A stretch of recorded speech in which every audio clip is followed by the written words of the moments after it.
Bom, pessoal, como eu falei no vídeo anterior, esse aqui é o vídeo anterior sobre a Capela de Roslin. É um estudo, um complemento para esse estudo aqui desse livro aqui, certo? O Santo Graal e a Linhagem Sagrada. Aí, ao nosso irmão da Nova Ordem de Cristo, companheiro também da, da Nova Ordem dos Templários Humanitários de Cristo, grande irmão e também espírita, irmão de Van Hatz, perguntou onde faria para adquirir esses livros. Então você vai... Esse aqui é da Masra Editora, certo? Todos eles, você vai com tanto esse como esse daqui, ó.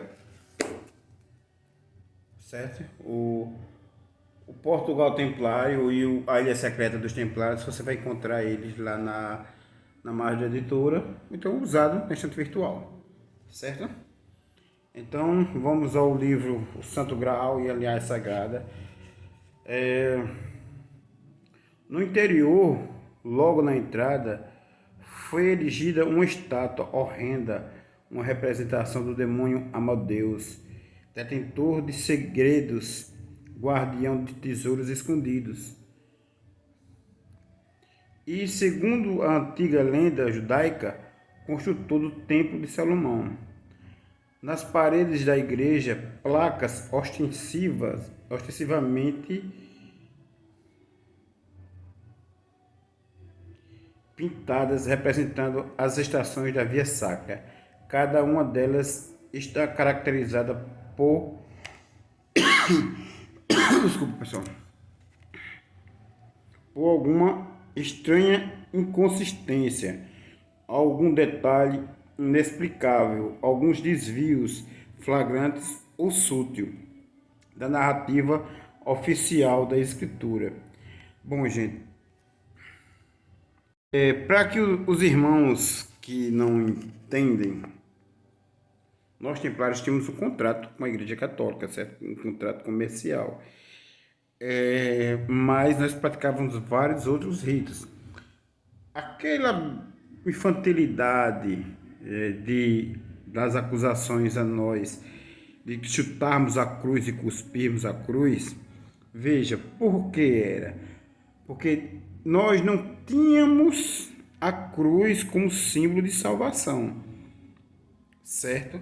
A cruz para nós era um instrumento de assassinato, certo? E nós não cultuávamos a cruz, porque Jesus Cristo foi assassinado, foi torturado naquele instrumento, né? Cultuar aquilo para nós era um rito de magia negra, e nós não cultuávamos a, a cruz, né? Nós não tínhamos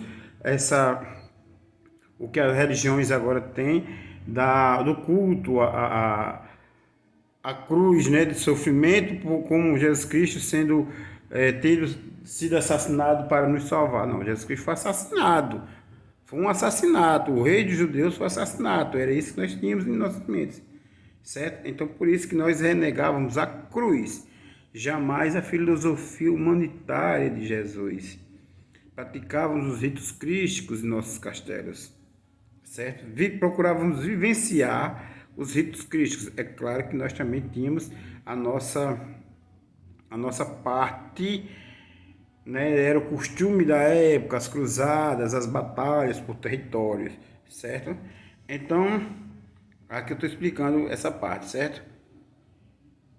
A estação, na estação 8, por exemplo, havia uma criança envolta em uma capa escocesa.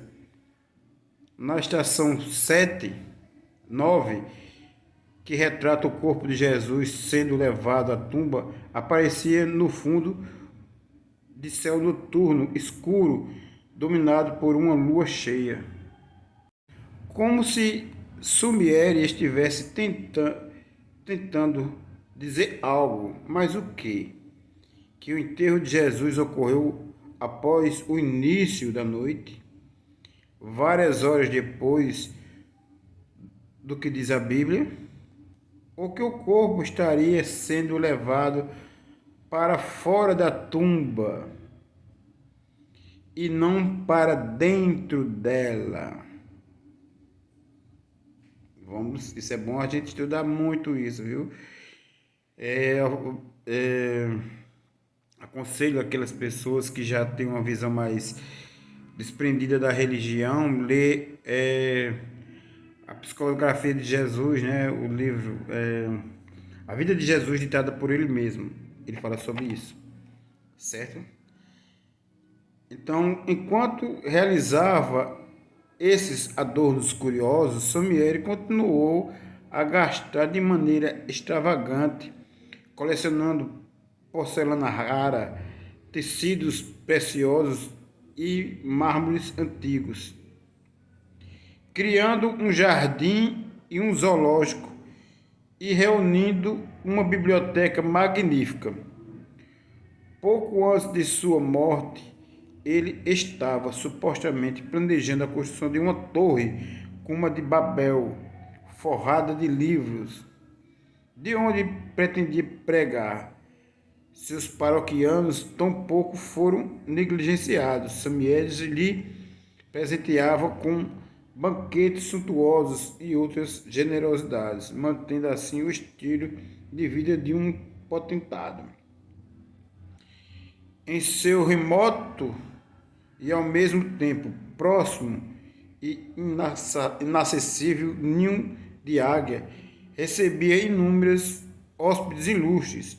Um deles, é claro, era Emma Calvin, outro era o ministro da Cultura do governo francês.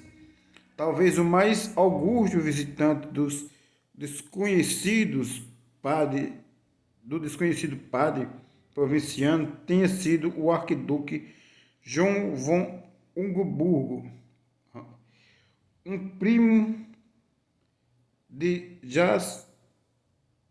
Franz Joseph, imperador da Áustria. Extratos bancários revelavam depois que Salieri e o arquiduque haviam aberto contas no mesmo dia e que este último havia transferido para a conta do primeiro uma soma substancial. As autoridades eclesiásticas fizeram, no início, olhos de mercador sobre o assunto. Contudo, quando o superior de Salieri morreu em Carcassonne, o novo bispo tentou chamar o padre à ordem. Salieri respondeu com uma desobediência inesperada e insolente. Recusou-se a explicar sua riqueza e a aceitar a transferência que o bispo ordenava. Na falta de uma acusação mais substancial, o bispo o acusou de vender missas ilicitamente. Meu Deus. E um tribunal local o suspendeu. Salieri apelou para o Vaticano, que o exonerou e depois o reinvestiu. Bom, nos dias 17 de janeiro de 1919, Salieri, então com 65 anos, sofreu um derrame cerebral. A data de 17 de janeiro talvez seja suspeita, pois também aparecia na tumba da Marquesa de Rothschild e Rochefort. A tumba de Salieri havia erradicado. Em 17 de janeiro é também a festa de Santo Sepulcro, que reaparecia através de toda a nossa história. Foi no seminário de Santo Sepulcro que ele confiou seus pergaminhos ao abade Bill e a Emily Rochefort, o que torna o derrame de Salieri em 17 de janeiro seus paroquianos terem declarado que ele parecia estar gozando de uma saúde invejável para o homem de sua idade. Entretanto, em 12 de janeiro, segundo um recibo que está conosco, Mari de Mornuto encomendou um caixão para seu mestre. Quando Sumier estava em seu leito de morte, o padre de uma paróquia vizinha foi chamado para ouvir suas últimas confissões e administrar a extrema-unção. O padre chegou e confinou-se no quarto do doente. De acordo com testemunhas oculares, ele saiu logo depois, visivelmente chocado. Nas palavras de alguns testemunhas, nunca mais sorriu. Nas palavras de outras, caiu em uma depressão profunda que durou vários meses. Se sua afirmação exagerava, não sabemos, mas o padre, presumivelmente com base na confissão de São Miere, recusou-se a administrar o último sacramento. Bom, em 22 de janeiro, São Miere morreu sem o perdão da confissão. Na manhã seguinte, seu corpo foi colocado verticalmente numa poltrona no terraço da Torre de Magdala, envolto em uma indumentária enfeitada de pingentes com franjas escarlates. Certas pessoas compadecidas e não identificadas desfilaram, uma a uma, muitas delas arrancando franjas dos pingentes como lembrança do morto. Nunca houve qualquer explicação para tal cerimônia. Confrontados com ela, residentes atuais de René de Château ficam tão aturdidos como qualquer outra pessoa.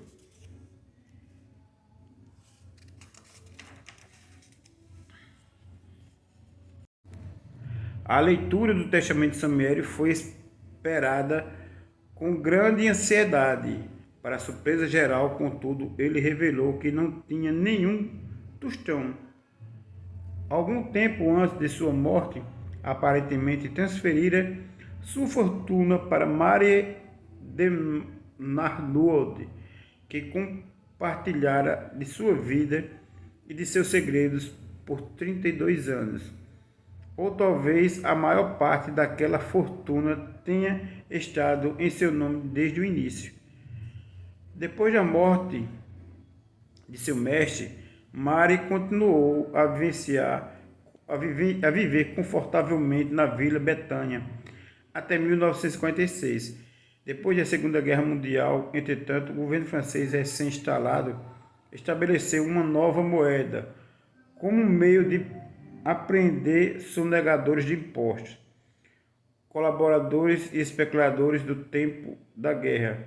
Os cidadãos franceses eram obrigados a declarar seus rendimentos quando trocavam francos velhos por novos. Confrontada com a perspectiva de ser obrigada a dar explicações, Marie escolheu a pobreza. Foi vista no jardim da mansão queimando maços de notas de francos velhos. Durante os 7 anos seguintes, Marie viveu de forma austera, mantendo-se com o dinheiro obtido da venda da Vila Betânia.